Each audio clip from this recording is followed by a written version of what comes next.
All right, it's time for the Western Conference Finals, man.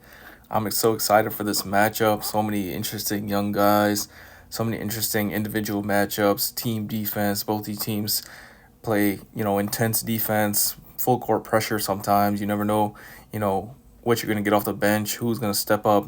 So many role guys that can step up on both sides, but this year in this series, I think it might be a surprise to some, but I'm going to pick the Minnesota Timberwolves. I think they just have a better matchup against the Thunder. I think Ant is going to be the best player. Even if he's not the best player in the series, it doesn't matter because I think Julius Randle could be the third best player in the series. And if that's the case, then I think that it will be a competitive series, but I think it will be a win for the Timberwolves.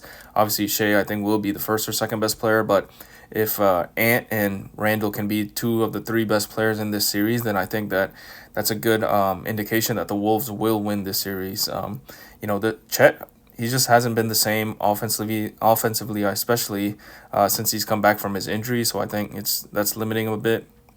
We forget he just came back in February after I think it was a hip injury, but I think Julius Randle just has more experience. He's been excellent in these playoffs, especially in the first two rounds.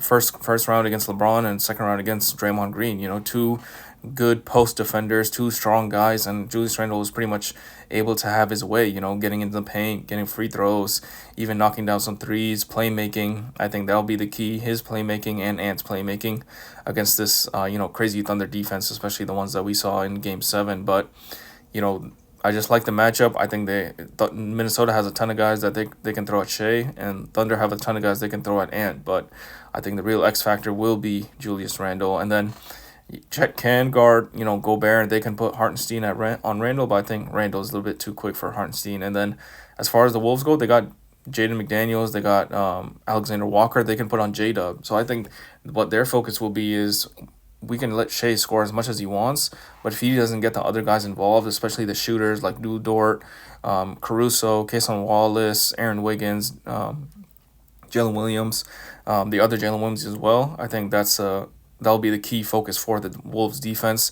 Knock out the role players, and then we'll just focus on Shea. So I think I do give the advantage to the Minnesota Timberwolves in 6 games. Like I said, it'll be a tough competitive series that I'm really excited to watch, but I do give a slight edge to Minnesota. And even if Ant is not having a great game, he can always have like 4 or 5 threes, which is like, we saw in the Warriors series. And I think Shea still struggles a bit with his 3-point shot. So that could be the key difference as well. So that's why I'm taking Minnesota in 6.